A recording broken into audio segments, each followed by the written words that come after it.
دیکھیں supreme court کی hearing اپنی جگہ ہے, صدارتی آرڈیننس اپنی جگہ ہے, اور پھر صدارتی آرڈیننس کو جاری کرتے ہوئے یہ ایک ساتھ کمپلشن رکھ دی ہے کہ اگر سپریم کورٹ سے فیصلہ آ جاتا ہے کہ نہیں تو ہم اس طرح نہیں کریں گے.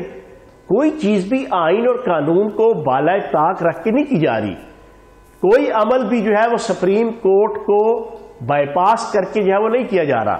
جو آئین اور قانون کے اندر تحریر ہے, ایک حکومت کا اختیار, ایک حکومت کی اتھارٹی, ایک حکومت کا پروگیٹو, اس کے مطابق ہو رہا ہے جو کچھ ہو رہا ہے. چوہان صاحب اگر کہہ دیا جاتا ہے کہ جب آپ کے پاس اکثریت ہو سینٹ میں تو اس وقت آپ اس کی ترمیم کر لیں, الیکشن کے بعد آپ کے پاس اکثریت آ جاتی ہے, تو کیا دوبارہ اس بل کو بھی لے کر آئیں گے؟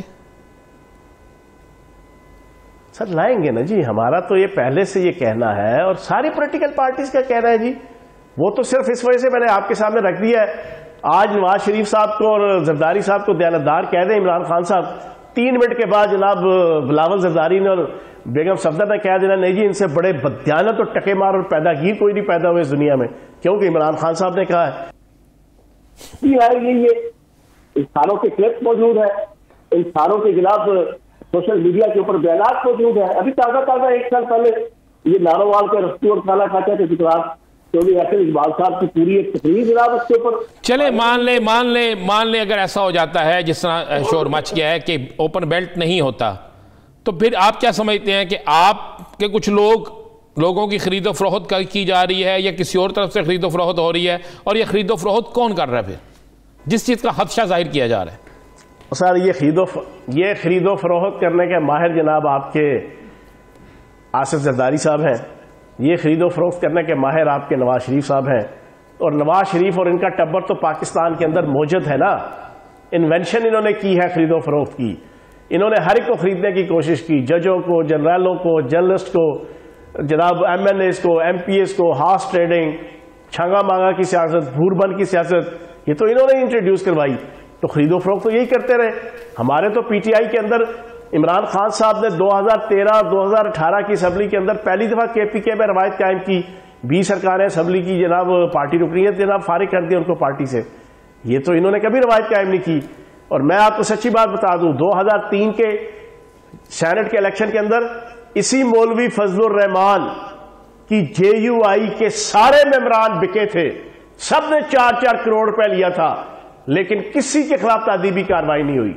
پھر 2006 کے سینٹ کے الیکشن میں اسی مولوی فضل الرحمان کی ایم ایم اے کے پلیٹ فارم سے اسی جے یو آئی مولوی فضل الرحمان کی پارٹی کے ہر M P A M L A بکا تھا, انہوں نے 4-4 کروڑ روپے لیا, لیکن کوئی کسی کے خلاف تادیبی کارروائی نہیں. تو چوہان صاحب اپوزیشن کے پھر اس موقف کو سچ مان لیا جائے کہ حکومت کو یہ خدشہ ہے کہ اس کے اپنے اراکین ووٹ بیچ سکتے ہیں؟ نہیں, خدشے کی بات نہیں ہے. پارلیمانی سسٹم کو پیوریفائی کرنے کے لیے, صاف ستھرا کرنے کے لیے, نیٹ اینڈ کلین کرنے کے لیے, بہتر کرنے کے لیے, سنکرونائز کرنے کے لیے یہ سارا کچھ کیا جا رہا ہے. چوہان صاحب بالکل کیا جا رہا ہے, لیکن یہ کیا جا رہا ہے جو اب کیوں کیا جا رہا ہے؟ آج سے 4 ماہ پہلے کر لیا جاتا, آج سے 6 ماہ پہلے کر لیا جاتا, 1 سال پہلے کر لیا جاتا, تو کیا وہ بہتر نہ ہوتا؟ رانا صاحب میں آج اپنی جناب پریس کانفرنس میں بھی میں نے یہ کہا, دوبارہ آج آپ کے سامنے بھی کہہ دیتا ہوں, مجھے دنیا کے کسی مذہب, کسی الہامی کتاب, کسی شریعت, طریقیت, صوفیت, روحانیت, فقہ کی کتاب بتا دیں. آپ اس صورت نہیں کرنا اگر آپ نے پہلے نہیں کیا ہوا, اور بھائی دیکھیے کسی وقت بھی اللہ پاک کسی کو سوچ دے دے, ہمیں تو بڑی پرانی سوچ ہے یہ. ہاں, کسی کی سوچ پرانی اگر نیکی کے حوالے سے بغض معاملہ میں یا جناب عمران خان صاحب کے بغض میں یا پی ٹی آئی کے بغض میں چینج ہو جائے تو یہ شیطانیت ہے, یہ روحانیت نہیں ہے, یہ اسلام نہیں ہے, یہ دین نہیں ہے, یہ مذہب نہیں ہے, یہ اقدار نہیں ہے, یہ ایتھکس نہیں ہے, یہ ویلیوز نہیں ہے, یہ ٹریڈیشن نہیں ہے, یہ شیطانیت ہے. لیکن اگر نیکی کوئی بہت برا آدمی کی یکدم نیکی کے اوپر آمادہ ہو کے نیکی کر جاتا ہے تو یہ تو اچھی بات ہے, اللہ پاک بھی راضی ہوتا ہے, انسان بھی راضی ہوتے ہیں. تو نیکی کا احترام کرنے چلے ذرا اس پہ یہ والا سوال کیا کہ اب کیوں نہیں, تو تب کیوں نہیں, تب کیوں نہیں, تو تب کیوں نہیں, اور جب بھی ہو گیا نا تھوڑے اب تب جب انسان نے سوچ لیا تو کر دیا. چوہان صاحب, عمران خان صاحب نے یہ کہا تھا کہ ہم بل لا رہے ہیں اور بل پر بحث کے دوران عوام کو یہ بتائیں گے کہ اپوزیشن اوپن بیلٹنگ کے حوالے سے موقف کیا رکھتی ہے، تو کیا یہ بہتر نہیں تھا کہ 3-4 دن اس پر بحث ہوتی قومی اسمبلی کے فلور پر اور پھر اپوزیشن کے موقف کو عوام تک پہنچایا جاتا؟ دیکھیں بات یہ ہے کہ ہم تو بل لے آئے، لیکن یہ اپوزیشن دل نہیں رکھتی نا. بل لانے کی تو کوئی بات نہیں ہے، پر وہ کہتے ہیں نا گوروں کی نہ کالوں کی دنیا ہے دل والوں کی. یہ دل رکھنے کو تیار نہیں ہے. بڑکے تو انہوں نے بھی بڑی ماری ہوئی ہیں، میں نے پہلے بھی آپ کو بتا دیا، آپ کو بتانے کی ضرورت بھی نہیں ہے. آپ کا ٹی وی چینل اور آپ دکھا رہے ہیں ان کی سٹیٹمنٹس، چودھری اعتزاز احسن صاحب کی سٹیٹمنٹ، مساق جمہوریت، چودھری احسن اقبال صاحب کی، نواز شریف صاحب کی، اسحاق ڈار صاحب کی، ان ساروں کی، بلاول زرداری کی جناب ابھی تازہ آج سے 4-5 مہینے 6 مہینے پہلے ان کی وہ سپیچ موجود ہے کہ جناب ہم اوپن بیلٹ پیپر کے ذریعے سے سینٹ کا الیکشن کروانا چاہتے ہیں. لیکن جب ہم بل لائیں گے یہ دل نہیں رکھیں گے تو پھر فائدہ کیا ہے جناب اس بل کا؟ تو فی الحال جناب ہم جناب آرڈیننس لے آئے ہیں، پھر جب ہماری اکثریت ہو جائے گی پھر ہم بل بھی لائیں گے، پھر ان سے دل بھی دلوائیں گے، پھر سارا کچھ ہو جائے گا انشاءاللہ. چوہان صاحب، مولانا صاحب آج ملے ہیں جا کے آصف علی زرداری صاحب سے، اس سے پہلے میاں نواز شریف سے بھی ان کی گفتگو ہوئی اور بڑے متحرک ہیں کہ ہم نے ایک ایسا لانگ مارچ کرنا ہے کہ اس لانگ مارچ سے پہلے ہی سارے رزلٹ آ جائیں گے. تو ان کو کیا آپ اوپن اجازت دیں گے لانگ مارچ کرنے کی، اسلام آباد میں جانے کی، وہاں پہ دھرنے کی یا احتجاجی جلسے کی؟ رانا صاحب، میں نے آج ایک بریکنگ دی ہے اپنی میڈیا ٹاک کے اندر، آپ کے پروگرام میں دوبارہ دہرا دیتا ہوں. مولانا فضل الرحمان صاحب نے 26 مارچ کے لانگ مارچ کے لیے اور دھرنے کے لیے 5 ارب روپیہ مانگ لیا ہے سلطان مفرور الدین ارطغرل نواز شریف صاحب سے اور بیگم صفدر امان صاحبہ سے. 5 ارب روپیہ. اور بھائی جی ان کی تو موج لگی ہوئی ہے، پنجوں انگلیاں کی تے سر کڑائی چ، ٹھیک ہے نا جی. انہوں نے پہلا جو نومبر دسمبر 2019 میں دھرنا ہوا تھا، میں پہلے کئی دفعہ یہ چیزیں بیان کر چکا ہوں، ایک بار پھر بیان کر دوں، کم از کم 1.25 ارب روپیہ جناب اس دھرنے میں اور اس لانگ مارچ میں نواز شریف صاحب سے اور زرداری صاحب سے انہوں نے کمایا تھا، مولانا فضل الرحمان صاحب نے. اور پنجابی کہتے ہیں اتھوں ہوئی تے پلتھوں ہوئی. ایک تو وہ 1.5 ارب ہو گیا، دوسرا انہوں نے جناب اپنی جناب وہ ناموس رسالت اور حق چار یار کے نام کے اوپر جناب وہ اپنی رسیدیں چھپوائی تھی، ان رسیدوں کے ذریعے سے اپنے مریدین سے کروڑوں روپے اکٹھا کر لیا. تیسرا انہوں نے کہاں سے پیسہ اکٹھا کیا، یہ بھی ایک بریکنگ دے دوں. انہوں نے اس دھرنے میں نومبر دسمبر 2019 میں جب کوئٹہ اور کراچی سے لانگ مارچ ان کے سٹارٹ ہوئے تو اسی مولوی فضل الرحمان کے دائیں بائیں کے جو انویسٹر تھے انہوں نے کروڑوں روپے کی مالیت کی نان کسٹم پیڈ گاڑیاں وہاں سے اس لانگ مارچ میں شامل کر کے اسلام آباد تک لا کے. جی بالکل، ہم نے تو اس کی فوٹیج دکھائی تھی چوہان صاحب، ہم نے ان گاڑیوں کی فوٹیج دکھائی تھی، ہم نے تو ان کے نمبر بھی دکھائے تھے، یاد کریں. لیکن چوہان صاحب یہ تو ہم نے حق ادا کر دیا، حکومت کا فرض بھی تو بنتا تھا نا کہ جب حکومت کے پاس اتنی انفارمیشن ہے تو کوئی کارروائی بھی ہوتی. آج کی جو بریکنگ ہے وہ میں آپ کو بتا دوں 5 ارب روپیہ مانگا ہے، ٹھیک ہے نا جی.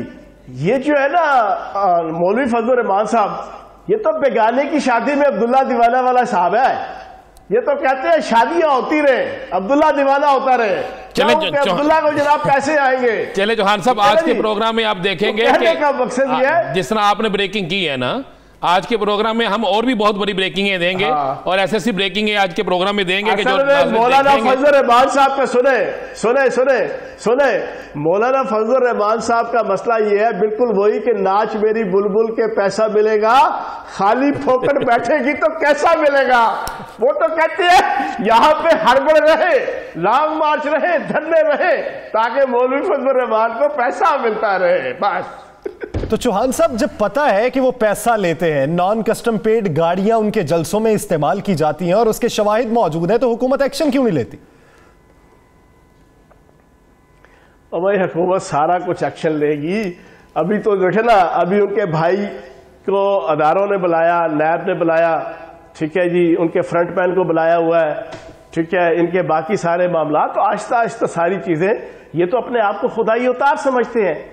جس طرح وہ آصف زرداری صاحب آج سے 4 سال پہلے تک کہتے تھے میڈیا چینلز پہ آ کے، کس کی جرت ہے کہ میرے پہ کوئی ہاتھ ڈالے، یہ ثابت بھی ہو جائے کہ اگر میں نے کرپشن کی ہے کون مائی کا لال ہے جو میرے پہ ہاتھ ڈالے گا. لیکن اللہ پاک کی ذات بڑی ہے، وہ تو عز من تشاء و تذل من تشاء بیدک الخیر انک علی کل شیء قدیر. فرعون بھی کہتا تھا کہ انا ربکم الاعلی، مجھ سے بڑا رب کوئی نہیں ہے، لیکن پھر اسی آصف زرداری کو لوگوں نے دیکھا ویل چیئر کے اوپر بیٹھ کے پیشیاں بھگتتے ہوئے، اس کے غرور کو، اس کے تکبر کو، اس کی رعونت کو، اس کی انانیت کو، اس کی فرعونیت کو ریزہ ریزہ ہوتے ہوئے اسی پاکستان کی عوام نے دیکھا۔ یہ مولوی فضل الرحمان کیا پدی اور کیا پدی کا شوربہ، وہ ریاست کو آ کے دکھائے گا۔ یعنی آپ کا موقف یہ ہے کہ رسی ابھی ڈھیلی ہے، کچھ عرصے بعد یہ کھینچی بھی جائے گی اور ان کا احتساب بھی ہوگا، اور آنے والے دنوں میں سینٹ انتخابات پہ اوپن بیلٹنگ کے حوالے سے اپوزیشن کا موقف بھی عوام تک پہنچایا جائے گا۔ بہت شکریہ فیاض الحسن چوہان صاحب اس حوالے وقت دینے کے لیے۔ ناظرین دیگر ایشوز پر بات کریں گے ایک شارٹ بریک کے بعد، اسٹے ود اس۔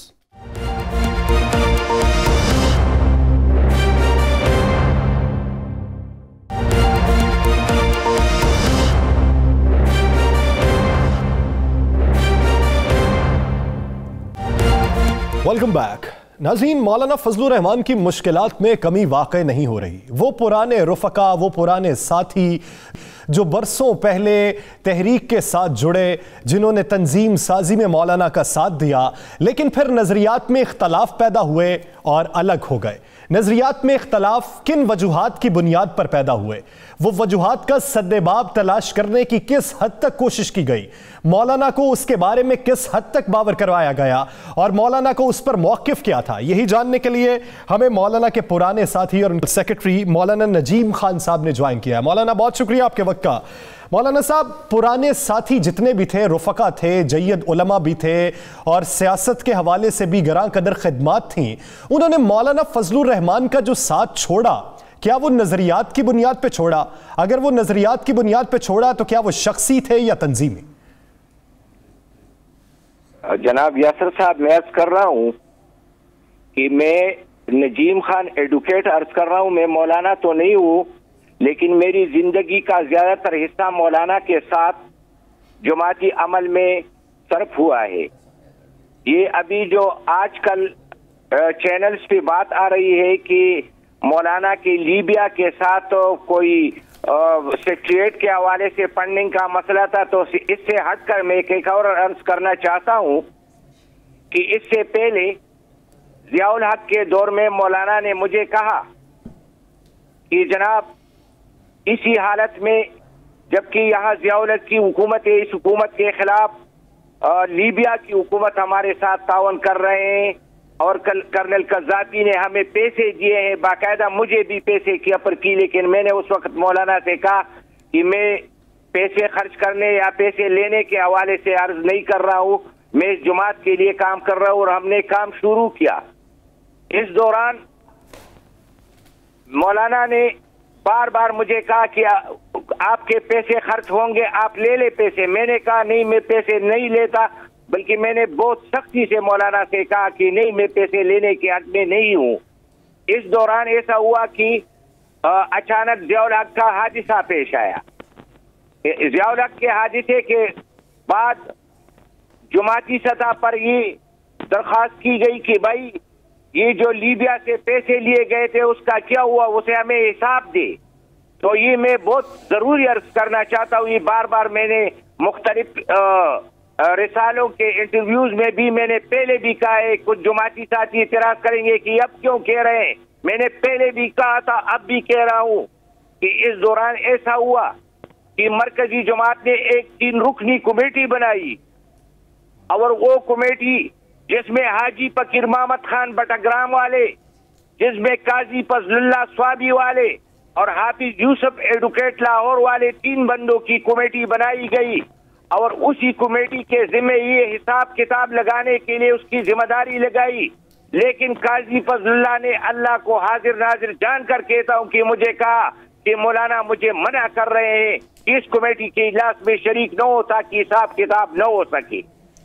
نجیم صاحب، آپ نے بہت بڑا اعتراف کیا، آپ کا کہنا ہے کہ مولانا فضل الرحمان نے جو لیبیا سے پیسے لیے وہ مدرسے کے لیے نہیں، وہ سیکریٹریٹ کے لیے نہیں، وہ تنظیم کے لیے نہیں، بلکہ جنرل ضیاء الحق جو ہیں ان کی حکومت کے خلاف تحریک چلانے کے لیے تھے، اسی طرح ہے نا؟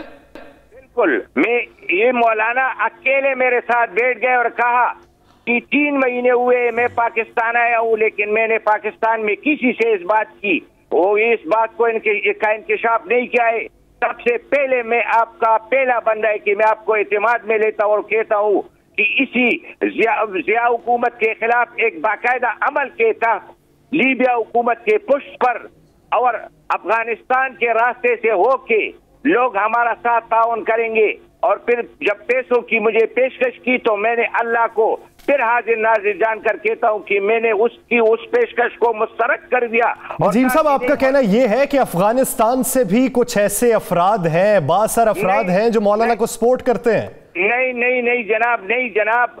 رشیا کے راستے سے وہ لوگ کچھ کرنا چاہتے تھے کہ رشیا کے راستے سے کچھ ہو کے پاکستان کے اندر گڑبڑ کرائیں گے اور یہاں ضیاء-ال-حق حکومت کے خلاف ایک تحریک چلائیں گے اور اس ضیاء-ال-حق کی حکومت کو ناکام بنائیں گے. تو جو لوگ رشیا کے راستے افغانستان اور پھر پاکستان آنا چاہ رہے تھے ان کو سپورٹ مولانا فضل الرحمان نے کرنی تھی؟ نہیں، لوگوں کی آنے کی بات نہیں تھی، کوئی اور سپورٹ کی بات تھی. کوئی اور سپورٹ کیا؟ اور کیا سپورٹ تھی؟ جلسے جلوس؟ اور نہیں، جلسے جلوس نہیں. ہاں جی. کہ وہ جو امداد پاکستان کی طرف دینا چاہتے وہ اب رشیا اور افغانستان کے راستے سے ہو کے پاکستان آئے گا. اچھا، کتنا پیسہ تھا وہ؟ پیسے کا نہیں، مجھے اللہ کو علم ہے، مجھے پیسے کا علم نہیں، لیکن مجھے جو پیشکش کی میں نے اس کو مسترد کر دیا. آپ اس وقت کیا تھے جماعت میں؟ جی، میں جمعیت طلبہ اسلام پاکستان کا مرکزی جنرل سیکرٹری تھا اس وقت. آپ مرکزی سیکرٹری جنرل تھے جمعیت علماء اسلام پاکستان کے؟ جمعیت طلبہ اسلام اسٹوڈنٹ ونگ جو آپ تھے. اچھا، تو کیا لیبیا کے علاوہ بھی کوئی ایسے ملک تھے جہاں سے مولانا صاحب کو اسی کاموں کے لیے امداد میں پیسے ملتے تھے کہ آپ تحریکیں چلائیں؟ نہیں، مجھے اور ملکوں کا علم نہیں ہے، لیکن میں پاکستان کے حوالے سے ایک اور عرض کرنا چاہتا ہوں. جی. زرداری کی حکومت جب آ رہی تھی، زرداری کی، تو زرداری نے مولانا سے سپورٹ کے لیے اپیل کی. تو اسلام آباد میں سی ڈی اے کے ایک بہت بڑے افسر نے مجھے خود کہا کہ ہمیں رات کو بلایا گیا دفتر، سی ڈی اے کے دفتر ہمیں بلایا گیا اور اسی دفتر میں ہم سے پوچھا گیا کہ 4 پلاٹ یعنی 4 ہاؤس فارمز جہاں ایڈجرن ہو، ساتھ ہو، وہ دیکھ لے، ہمارے پاس اسلام آباد میں ہے. تو اس افسر نے کہا کہ ہم نے کہا کہ جی رات کو، رمضان کا مہینہ تھا، رات کو ہم بیٹھے تھے اسلام آباد میں اور ہم نے فارم ہاؤس ڈھونڈ لیے، 16 کنال کی فارم ہاؤس، اور اسی وقت اس نے کہا کہ یہ مولانا کے نام کر لے. اور پھر اسمبلی میں اسپیکر کے لیے اور صدارت کے لیے مولانا نے باقاعدہ زرداری صاحب کو سپورٹ دیا. نجیم خان صاحب آپ کا کہنا یہ ہے کہ اب بھی مولانا کی ملکیت میں وہ فارم ہاؤس موجود ہے؟ یہ مجھے علم نہیں، کیونکہ مجھے اسی ذرائع نے بتایا کہ دیر اینڈ دن اس کو فروخت کر کے 52 کروڑ روپے وصول کر دیے. یعنی وہ آگے فروخت کر دی اور 52 کروڑ وصول کر لیے؟ بالکل. اور اگر آپ بندے کا نام پوچھنا چاہتے تو میں اس کو آپ کو ذرا پرائیویٹ قسم کی صورتحال میں اسی پر نہیں کہنا چاہتا، سرکاری افسر ہے. یعنی اب بھی وہ حاضر سروس افسر ہے؟ اب بھی ہوں گے انشاءاللہ، میرے خیال میں بالکل اب بھی ہوں گے. اچھا، اب بھی ہوں گے. اچھا مولانا صاحب، نجیم صاحب آپ بڑے اہم عہدے پہ رہے، مولانا صاحب کے قریب ترین ساتھیوں میں رہے، یا آپ نے بتایا کہ آصف علی زرداری کی حمایت کے لیے انہوں نے، جو آپ نے بتایا کہ آپ کو کسی نے کہا کہ اتنے پیسے، اتنے پلاٹ، پھر وہ پلاٹ فروخت کر دیے گئے. تو کیا اس کے علاوہ بھی جب مختلف جلسوں جلوس کرتے تھے، تحریکیں چلتی تھی، تو کیا مولانا صاحب کو واقعی فنڈنگ ہوتی تھی؟ مجھے اس کا علم نہیں ہے، لیکن میں صرف یہ عرض کرنا چاہتا ہوں کہ مشرف نے جو کتاب لکھی ہے، مشرف نے اس میں کہا ہے کہ دن کو اسمبلی میں گو مشرف گو کے نعرے لگاتے تھے، لیکن رات کو مولانا صاحب ان کے ساتھ ملاقاتوں کے لیے حاضر ہوتے تھے. تو نجیم خان صاحب آپ یہ کہیے کہ مولانا نے پارٹی کے پلیٹ فارم کو ذاتی مقاصد کے لیے استعمال کیا؟ میں عرض کرنا چاہتا ہوں جی، آج کے پی کے میں جب حکومت تھی تو ہم نے مولانا صاحب کو بٹھایا اور کہا کہ مولانا صاحب صوبہ خیبر پختونخوا میں کرپشن ہو رہی ہے، بہت بڑی کرپشن ہو رہی ہے، وزراء کرپشن کر رہے ہیں. تو مولانا نے ایک منسٹر کی طرف اشارہ کر کے کہا کہ یہ کام کا بندہ ہے، یہ لوگ مجھ سے یہ لینا چاہتے ہیں. آپ میری بات کو سمجھ رہے ہیں؟ نہیں، دوبارہ سمجھائیے گا، کیا کہا آپ نے؟ وزراء کرپشن کر رہے تھے تو مولانا سے ہم نے بار بار احتجاج کیا کہ مولانا اسلام کے نام پر لوگوں نے آپ کو ووٹ دیا تھا. بلکہ ایک اور عرض کروں, یہاں کمشنر ہاؤس, کمشنر کے بنگلے میں شریعت کونسل کا دفتر بنایا گیا تھا, اور شریعت کونسل کے دفتر میں یہ شریعت کے نفاذ کے لیے کوشش کر رہے تھے. لیکن آپ یقین کریں کہ وہاں کمشنر کے دفتر میں جو لیٹرین بنائے گئے تھے, اس لیٹرین کی منہ جو تھی وہ قبلے کی طرف تھی. 4-5 سال وہ دفتر, کمشنر کا دفتر وہ شریعت کونسل کے لیے استعمال ہوتا رہا, لیکن اس کی لیٹرین کی طرف اور قبلے کو تبدیل کرنے کی کوشش نہیں کی گئی. نظیم خان صاحب, یہ کہیے کہ جب کرپشن کی باتیں ہوتی رہیں اور آپ مولانا سے بھی ذکر کرتے رہے, تو مجلس شورا کے جو اراکین تھے انہوں نے کبھی اس پر بحث نہیں کی؟ بات کی تھی, لیکن میں چونکہ خود شورا کا ممبر نہیں تھا, مرکزی شورا کا میں ممبر نہیں تھا, میں پھر جے ٹی آئی کا مرکزی صدر رہا, تو قاضی فضل اللہ جو مرکزی شورا کے رکن تھے, اب آج کل امریکہ میں ہوتے ہیں, تو اس نے مجھے خود کا, میرا دوست بھی تھا, میرے علاقے کا تھا, اور ہم بڑے نزدیکی ساتھی ہیں جماعت کے حوالے سے, تو اس نے مجھے کہا کہ مرکزی شورا کے اجلاس میں فنڈنگ کے حوالے سے بات اٹھائی گئی, لیکن مولانا صاحب نے جس کمیٹی کی تشکیل دی ہے, اس کمیٹی میں بھی ممبر ہوں, لیکن جب اس کمیٹی کا اجلاس بلایا جاتا ہے تو مولانا مجھے منع کرتے ہیں کہ مت جاؤ اس اجلاس کے لیے. آپ مولانا کتنی قریب رہے, اور اس کے بعد یہ سارے حالات بھی آپ نے دیکھے, آپ نے بھی مولانا صاحب کو چھوڑ دیا, اس کے بعد مولانا صاحب نے کبھی آپ سے رابطہ نہیں کیا کہ آپ بڑے عینی شاہد ہیں اور آپ میں عرض کر رہا ہوں جناب, ہمارے ایک بہت ذمہ دار ساتھی ہیں امیر نواز خان ایڈوکیٹ, جی میری بات سن رہے ہیں؟ جی سن رہے ہیں. امیر نواز خان ایڈوکیٹ نے کہا کہ صدر زرداری کے دور میں مولانا صاحب ایک بار یہ جو حج کے ویزے ہوتے ہیں, حج کے یہ حج کے ویزے مولانا 10,000 ویزوں کا کہہ رہے تھے کہ مجھے 10,000 بندے میرے بھیجنے ہوں گے. ان لوگوں نے کہا, یوسف رضا گیلانی نے اور زرداری نے کہ یار 10,000 کوٹا تو ہمارا نہیں ہے. یہ ناراض ہو کر چلے گئے, اور پھر بقول امیر نواز خان کہ 7,000 کا کوٹا, 7,500 کا کوٹا دے کر اس کو راضی کر لیا گیا. تو یہ کہ اپنے کارکنوں کو بھیجتے تھے حج پہ؟ یہ نہیں, یہ مختلف وہ کیا کہتے ہیں, وہ ٹریول ایجنٹس جو ہوتے ہیں جو لوگوں کو حج پہ بھیجتے ہیں, 20,000 سے 24,000 روپے پر ہیڈ پر وہ منافع لیتے تھے. یعنی کمیشن لیتے رہے, یہ اپنا کوٹا لینے کے بعد حج ٹور آپریٹر سے یہ کمیشن لیتے رہے؟ یہ مجھے کمیشن کا مجھے علم نہیں ہے, لیکن کوٹا ان کا ہوتا, اور لوگ بیچتے تھے 20,000 روپے سے 22,000 روپے 24,000 روپے, اس پر ایک بندے کے حوالے سے اس میں کمائی ہوتی تھی اس ایجنٹ کو. یعنی یہ بھی کام ہوتا رہا اس جماعت کے اندر. مولانا صاحب کے اور کون کون سے قریبی ساتھی ہیں جو مولانا صاحب کے ان کاموں میں ان کا ساتھ دیتے تھے, جو ان کاموں میں بالکل ساتھ ہوتے ہیں؟ بہت کم ہوں گے, اگر ہوں گے تو وہ آج کل بھی ان کے اپنے ساتھی ہیں. میں یہ بھی عرض کرنا چاہتا ہوں رانا صاحب کی اسی حالت میں جبکہ یہ دور چل رہا تھا, تو آج امیر نواز خان ایک بندے کو لے گئے تھے اسلام آباد, تو اسلام آباد جب یہ لے گئے کہ میرے لیے حج کے جانے پر کوئی پروگرام بنا لے, تو ایسا ہوا کہ واپسی پر امیر نواز خان میرے ہاں ٹھہرے رات کو, تو کہہ رہے تھے کہ یہ بندہ جب جا رہا تھا اسلام آباد تو یہ پل الرحمان کا ساتھی تھا, لیکن اب جب واپس آئے تو مایوس ہو کر آپ کا ساتھی بن گیا ہے, کیونکہ کسی نے اس کی سنوائی نہیں کی.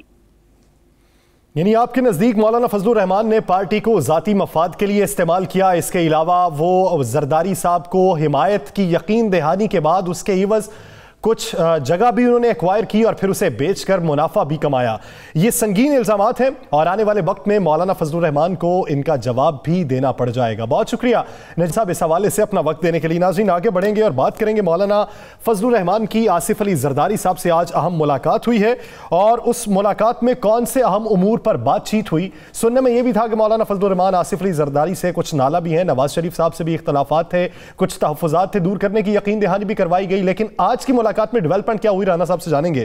رانا صاحب, آج مولانا نے آصف علی زرداری صاحب سے کیا مطالبہ کیا؟ دیکھیں دو چیزیں ہیں میرے پاس جو اطلاع ہے. ایک تو مولانا نے جا کے آصف علی زرداری کو میاں محمد نواز شریف کا پیغام پہنچایا اور مریم کی طرف سے ناراضگی جو تھی اس کا بھی پیغام پہنچایا گیا, اور اس کے بعد مولانا فضل الرحمان جو ہیں یعنی آج میسنجر کا رول ادا کیا. آج پھر انہوں نے کہا کہ جناب آصف علی زرداری صاحب, بے شک حکومت آپ لے لیں, ہمیں کوئی اعتراض نہیں, مسلم لیگ نون کو کوئی اعتراض نہیں, لیکن حکومت کو گرانا ہر صورت پہ. انہیں یہ لالچ دی گئی کہ حکومت کو ہر صورت میں گرانا ہے, چاہے حکومت پاکستان پیپلز پارٹی لے لے. پھر ساتھ میں یہ بھی کہہ دیا میرے پاس جو اطلاع ہے کہ جناب اگر میں سینٹ کا الیکشن لڑتا ہوں تو پیپلز پارٹی کیا سپورٹ کرے گی. یہ میں آپ کو بالکل مصدقہ بات. اچھا زرداری صاحب بھی بڑے, آپ کو پتا سیاستدان ہیں, انہوں نے بڑی اچھے سے کھیلنا ہے. میری اطلاع ہے کہ زرداری صاحب نے انہیں کچھ آفر بھی کی, اور آفر یہ تھی کہ آپ لڑیں الیکشن, آپ اسمبلی میں آئیں, آپ سینٹ میں آئیں, ہم 5 سال ان کو سینٹ میں ٹف ٹائم دیتے ہیں, اس کے بعد جو آنے والا وقت ہوگا اس میں الیکشن لڑ کے حکومت لیں گے. ابھی حالات ایسے نہیں ہیں. مولانا صاحب اس پر مطمئن تو نہیں ہوئے, لیکن میری اطلاع کے مطابق جو ذرائع نے اطلاع دی ہے, مولانا فضل الرحمان جو ہیں انہوں نے آصف علی زرداری کو پھر یہ کہا کہ آئیں چلیں اس طرح کر لیں, زرداری صاحب استعفے کب دینے ہیں. زرداری صاحب نے استعفوں کے معاملے پہ کوئی ہاتھ نہیں پکڑا ہے. انہوں نے کہا جی استعفے چھوڑیں, پہلے لانگ مارچ کی بات کرتے ہیں. تو مولانا نے کہا جی لانگ مارچ پھر تھوڑا سا لمبا کریں گے اور وہاں بیٹھیں گے اور وہاں پہ کم از کم 5 دن کا دھرنا دیں گے.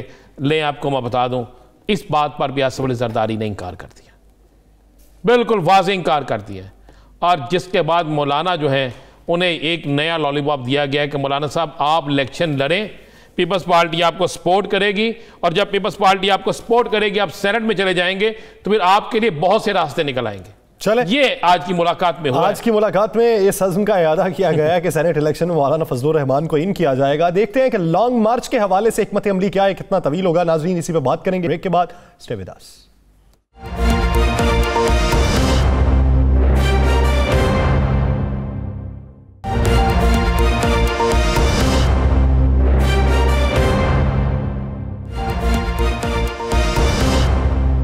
Welcome back. ناظرین, لانگ مارچ کتنا طویل ہوگا, اس کی عزم کا اعادہ تو کچھ کیا مولانا نے آصف علی زرداری صاحب کے سامنے, لیکن آصف علی زرداری صاحب کی طرف سے کوئی پازیٹیو رسپانس نہیں آیا کہ یہ اتنا طویل ہو سکتا ہے.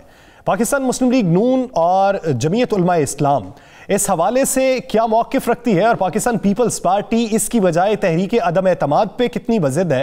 رانا صاحب سے جانتے ہیں. رانا صاحب, لانگ مارچ اگر کرنا ہے تو جو پہلے اسٹریٹجی بنائی گئی تھی, مختلف شہروں سے نکلیں گے, جیم پیک کریں گے, پھر اسلام آباد پہنچیں گے اور پھر مؤخر کر دیا جائے گا, کیا یہی اسٹریٹجی ہے یا پھر اس کو طول دینے کا ارادہ کیا گیا؟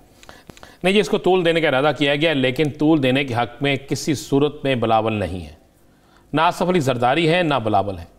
اب ہونا کیا ہے, میں آپ کو وہ اندر کی بات بتا دیتا ہوں. مولانا صاحب چاہتے ہیں, مریم چاہتی ہیں, مولانا چاہتے ہیں, اور بلوچستان کی 2 جماعتیں چاہتی ہیں کہ ہر صورت میں اسلام آباد کے اندر ایک لمبا طویل جو ہے وہ دھرنا دیا جائے, حکومت کے خلاف بھرپور وہاں پہ احتجاج کیا جائے, اور کوئی ایسا ماحول بنا دیا جائے کہ سارا کچھ مفلوج ہو کے رہ جائے. آصف علی زرداری اور بلاول بھٹو جو ہیں وہ کمٹمنٹ کر چکے ہیں کہ ایسا نہیں ہوگا. اب ہونا کیا ہے, ہونے کیا جا رہا ہے. آج تحریک عدم اعتماد کے حوالے سے بھی بات ہو چکی ہے کہ وہ کب لانی ہے. مولانا نے کوئی اس میں ہاں نہیں کی, کیونکہ مولانا کو میاں نواز شریف نے واضح کہہ دیا ہے کہ تحریک عدم اعتماد کسی صورت میں نہیں لانی, نہ وہ ہماری کامیاب ہو سکتی ہے, اور تحریک عدم اعتماد ناکام ہونے کا مقصد ہے کہ پوری پی ڈی ایم کی تحریک ناکام ہو گئی. تو آج انہوں نے فیصلہ, جو میں آپ کو اندر کی خبر دیتا ہوں, پیپلز پارٹی کے اندر یہ فیصلہ ہو گیا ہے کہ سینٹ کا الیکشن گزارو, سینٹ کے الیکشن گزار کر اپنا حصہ جتنا بنتا ہے اس سے جتنا زیادہ لے سکتے ہیں لے لیں, نہیں تو جتنا حصہ بنتا ہے وہ حاصل کریں, اور اس کے بعد بالکل پی ڈی ایم سے آہستہ آہستہ پیچھے ہوتے جائیں. اور جب آئے اس کا احتجاج کا وقت, لانگ مارچ کا وقت. سینٹ الیکشن کے حوالے سے بلاول بھٹو زرداری یہ کہتے ہیں کہ 30 سے 35 ارکان ہیں حکومت کے ایسے جو ہم سے رابطے میں, ایسی کوئی شواہد ہے؟ کوئی ایسا شواہد نہیں ہے. اور یاسر ایک بات ذہن میں رکھیے گا, 30 سے 35 ارکان کس کو کہہ رہے ہیں؟ قومی اسمبلی کے. قومی اسمبلی کی بات ہو. قومی اسمبلی میں 5 ارکان میں لکھ لیں گے, 5 ارکان بھی سائڈ پہ نہیں جائیں گے. نہیں اگر سیکرٹ بیلٹنگ ہوتی ہے جیسا بھی ہوتا ہے, میں نے آپ کو اس دن کہا تھا کہ سیکرٹ بیلٹنگ جس وقت ہوگی اس کا بھی طریقہ کار طے ہو جائے گا, بالکل طے ہو جائے گا. آج آپ غور کریں, ان کے اتحادیوں نے 3 دن پہلے جو الزام لگایا تھا نا, ایک مریم صاحبہ نے جو کشمیر میں تقریر فرمائی تھی, اور ایک اہم ادارے پہ الزام لگایا تھا کہ مجھے ان کی طرف سے ہمارے بندوں کو فون آ رہے ہیں, جس کی آج DGISPR نے بڑی سختی سے کہا ہے. انہوں نے کہا ثبوت ہے تو پھر تو آپ کو پتہ ہے مریم کی اس تقریر پہ بھی لہد ہے بری ہوئی ہے, پیپلز پارٹی ناراض ہے. آج بلاول نے انڈورس کیا ہے نا DGISPR کی تقریر کو. انہوں نے کہا ہے کہ اگر وہ سیاست سے باز رہنا چاہتے ہیں سیاست سے باز رکھیں, ادارہ ہے اسے سیاست سے پاک رہنے دیا جائے. بالکل پاک ہے ادارہ سیاست سے پاک, وہ بالکل ادارہ وہ سیاست سے پاک ہے. اصل معاملہ یہ ہے کہ مریم کو جب کچھ نظر نہیں آتا تو مجھے بتائیں پھر ان کے جن ارکان سے رابطے ہوئے وہ رابطے میں تھے نا, یا سر وہ رابطے میں تھے تو رابطے ہوئے نا. آپ سے کسی ایک شخص رابطے میں نہیں ہے تو اس سے کون رابطہ کرے گا؟ جو رابطے میں ہوتے ہیں رابطے پھر ان سے ہوتے ہیں. تو یہ تو اپنے گھر کے اندر دیکھنا چاہیے. پنجابی میں کہتے ہیں نا اپنی منجی تھلے ڈانگ پھیرو, کہ جناب کون کون سے آپ کے لوگ کن کن کے ساتھ رابطے میں ہیں. ایک بات ذہن میں رکھیے گا, اگر مان لیں KPK کے اندر 3 4 5 یا 10 لوگ ادھر ادھر ہو جاتے ہیں, اس سے بھی تحریک انصاف کو فرق نہیں پڑنا. بحث کر کے دیکھ لینا, نہیں فرق پڑے گا. بھائی جتنا وہاں سے ہوں گے ہمیشہ حکومت کے لوگ حکومت دیکھیں. پہلے جب KPK میں ہوا تھا تو اس وقت وفاق میں عمران خان کی حکومت اس طرح نہیں تھی, اس وقت یہ صورتحال اس طرح صورتحال نہیں. اچھا چلے رانا صاحب, اگر میاں صاحب کو یہ لگتا ہے کہ تحریک عدم اعتماد اگر ناکام ہو جاتی ہے پھر PDM کی تحریک ناکام ہو جائے گی, لانگ مارچ اور دھرنا اگر ناکام ہو جائے تو تب تحریک نہیں ناکام ہوگی؟ لانگ مارچ نہیں ہونا, میں نے آپ سے کہہ دیا ہے, لانگ مارچ دھرنا نہیں ہونا. آنے دیں قریب, اگر لانگ مارچ دھرنا آئے گا تو پھر آپ دیکھیں گا ہاتھ کیا ہوتا. جس نے کہا نا 40,000 لوگوں کو لے کے آؤں گا تو وہ وہاں پہ ہونے ہیں 40 لوگ, اور جس نے لوگ لے کے آنے ہیں. دیکھیں مولانا فضل الرحمان پہ پہلے الزام نہیں تھا, مولانا فضل الرحمان کے خلاف اس کی جماعت کے اندر سے آوازیں نہیں آتی تھیں. آپ کو اسلام آباد کے دھرنے میں نظر کون آتا تھا؟ حافظ حسین احمد وہیں پہ ہوتے تھے, وہاں پہ بڑی ٹیم ہوتی تھی. اب آپ دیکھیں نا KPK کے اندر آوازیں آنا شروع ہو گئی, بلوچستان کے اندر آوازیں آنے شروع ہو گئی, سندھ کے اندر سے آوازیں آنا شروع ہو گئی, تو کس طرح آپ سروائیو کریں گے؟ اب تو یہ کہنا لوگ شروع ہو گئے. میں تو بڑی خوفناک خبر ابھی آپ انہوں نے دی ہے کہ لیبیا سے پیسے تحریک چلانے کے لیے, یعنی جنرل ضیاء الحق کے خلاف. کیا ایسا ہوتا ہے؟ اس کا مطلب ہے کہ پھر اب بھی جو حافظ حسین احمد نے کہا کہ 5 ارب مانگے ہیں, اور اس سے پہلے جو حافظ حسین احمد نے کہا تھا, یاسر یاد ہے کہ بندے ہمارے مال ان کا. تو یہ تو جس طرح ہوتا ہے نا, بندے کرائے پہ لے لیں. زرداری صاحب کا ساتھ دینے کے لیے 16 کنال کی اراضی لی. تو یہ اس کا تو مطلب ہے کہ ایک بڑی سیاسی جماعت جو ہے وہ بندے کرائے پہ دیتی ہے. یہ ہم نہیں کہہ رہے, یہ تو ان کے اپنے پرانے ساتھی کہہ رہے ہیں. تو اس ذہن میں رکھیے کہ اب حالات وہ نہیں ہوں گے. چلیں مجھے بتائیں, مریم نکلتی ہے جلوس لے کے لاہور سے, کتنے لوگ لے کے چلے جائیں گے؟ اگر وہ داروں پہ حملے کرتے ہیں تو پھر کیا صورتحال ہوگی؟ یار حکومت ہے, حکومتیں موجود ہیں, کچھ نہیں ہوگا. الیکشن کمیشن کے بعد کتنا جلوس تھا, تھے 5 لاکھ لوگ. سڑکیں بند ہوگی, وہاں اس کی میٹرو بھی چلتی رہی, روڈ بھی کھلے رہے. ایسا نہیں ہوگا پیپلز پارٹی ہاتھ کر جائے گی. میں آپ کو پھر کہہ رہا ہوں, پیپلز پارٹی اپنی سیاسی جنگ خود لڑے گی. پیپلز پارٹی اس پوری PDM کے اندر اپنا مفاد دیکھے گی. یعنی آپ کو یہ لگتا ہے کہ سینٹ الیکشن کے بعد پیپلز پارٹی بلدیاتی انتخابات کی تیاری کرے گی؟ سب بھی بلدیاتی انتخابات کی تیاری کریں گے. خود مسلم لیگ نون جو آج کہہ رہی ہے نا, یہ بھی بلدیاتی انتخابات میں جائیں گے. اب دیکھ لیجئے گا, چینج ہو جائے گا سارا ماحول. اب یہ سینٹ کا الیکشن تو ہونے دیں. چلیں میں آپ کو اور خبر دے دیتا ہوں, یہ سینٹ کے الیکشن میں کاغذات نامزدگی آنے دیں, کاغذات نامزدگی جمع ہونے دیں. پھر آپ دیکھیے گا ان کی آپس میں لڑائی کس کس جماعت کی کہاں پہ لڑائی ہوتی. اور جن لوگوں سے 1 سال پہلے کمٹمنٹ کی گئی ہے, جن سے کہا گیا کہ جناب آپ ہی ہمارے فنانسر ہیں اور آپ کو ٹکٹ دی جائے گی, اب جب ان کو سیٹ نہیں ملے گی تو ابھی تو بول رہے ہیں 3 4 6 10 20 لوگ جو ان کے قریبی ہیں. اور اگر کوئی ان میں سے بول پا رہا جس نے کہا میں نے پیسے دیے ہیں, تو پھر کیا کریں گے؟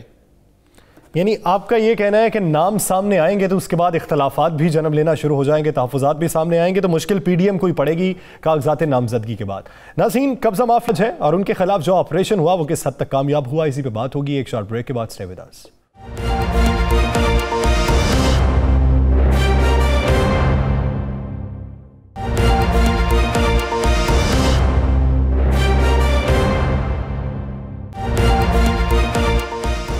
Welcome back.